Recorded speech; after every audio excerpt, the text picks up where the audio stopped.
CM ఇలాకాలో పిల్లలకు పురుగులన్నం.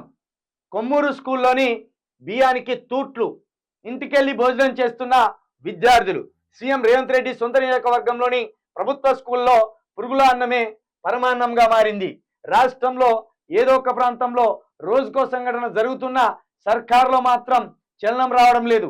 ఏకంగా CM Revanth Reddy సొంత నియోజకవర్గం గుండుమాల్ మండలం కొమ్మూరు గ్రామంలోని ప్రభుత్వ స్కూల్లో విద్యార్థులు తినే బియ్యానికి తూట్లు పడ్డాయి. బియ్యంలో పురుగులు తిరుగుతున్నాయి. దీంతో విద్యార్థులు స్కూల్లో భోజనం చేయాలంటే ఇబ్బందులు పడుతున్నారు. చూడు, బియ్యానికే తూట్లు పడుతున్నాయి అంటే ఎంత ముక్కిపోయినాయో అర్థం చేసుకోవాలి. ముక్కిపోయిన బియ్యం అని రాయకుండా డైరెక్ట్ తూట్లు పడే. అసలు బియ్యం గింజ గింతుంటుంది. గింతున్న బియ్యం గింజకు 4-5 తూట్లు పడితే దాంట్లో ఏమున్నట్టుగా? ఏం లేదు. ఏమున్నట్టు? ఏం ఉండదు. ఇక పిల్లలు ఏం తింటారు? వాళ్ళ ఎదుగుదల ఎట్లుంటుంది? వాళ్ళకు పౌష్టికాహారం ఏంటి? ఇది ఏకంగా మన సీఎం గారి ఇలాకాలోనే, ఇది సీఎం గారి నియోజకవర్గంలో ఈ భాగవతం అంతా జరుగుతుంది.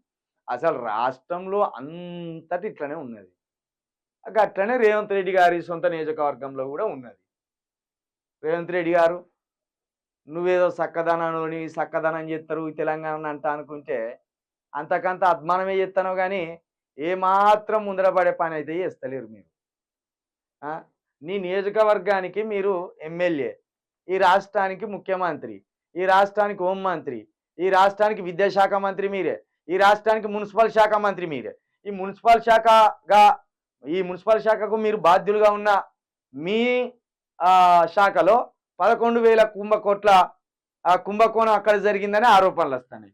ఇక మీరు విద్యాశాఖగా ఉన్న ఈ విద్యా సంస్థల్లో పురుగుల అన్నం, పురుగుల చారు, పురుగుల చికెను ఇదొకటి. ఇక మీరు హోంమంత్రిగా ఉన్న పదవిలో హత్యలు, అత్యాచారాలు, దోపిడీలు, దమ్మి ఇవి జరుగుతాయి.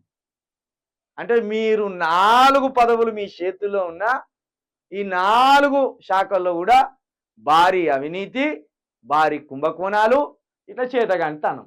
ఆఖరికి నీ నియోజకవర్గం ప్రజలు మాకు సీఎం ఉన్నాడు మా నియోజకవర్గం నుండి అనుకొని సంతోషపడాలి, కానీ మాకు సీఎం ఉన్నాయి ఏం లాభం, గదే పురుగులు అన్నం గదే షారు అనుకునే కాడికి వచ్చింది. ఎంత సిగ్గుచేటండి ఇది. మీకు తల ఎత్తుకోగలరా మీ నియోజకవర్గానికి పోయి? ఇట్లా పిల్లలు సీఎం ఇలాకాలో పిల్లలకు పురుగుల అన్నం, ఈ హెడ్లైన్ చూసైనా కనీసం మీరు అక్కడ రివ్యూ నిర్వహించకపోతే, దీన్ని మీరు చక్కదిద్దకపోతే ఆ నియోజకవర్గానికి మీరు ఉండి లేక రెండొకటి అవుతుంది. మీరు ఉన్నా లేనట్టే. ఇది మళ్ళా ఆ నియోజకవర్గానికి పోయేది లేదు. మొత్తం ఆ నియోజకవర్గంలో వీళ్ళ అన్న ఒక గుర్తుపు ఇచ్చిండు, వీళ్ళ అన్నకు కావాలిగా అన్న గుర్తుప పట్టుకొని ఎవరన్నా అడిగితే గుర్తుపతో కొట్టి సాంపురి గంతే. మనల్ని అడుగుతారా అన్న? మనది పటేల్ వర్గం, మన తాత పోలీస్ పటేలు, మన అయ్య పోలీస్ పటేలు, మనమే కాలేదు, మనం పోలీసుల పటేలే అయినాం. ఇంత సిగ్గుచేటచ్చే. సొంత నియోజకవర్గంలో బియ్యానికి తూట్లు పడ్డాయట, పురుగులు తిన్నాయట, లక్క పురుగులు తిన్నాయట.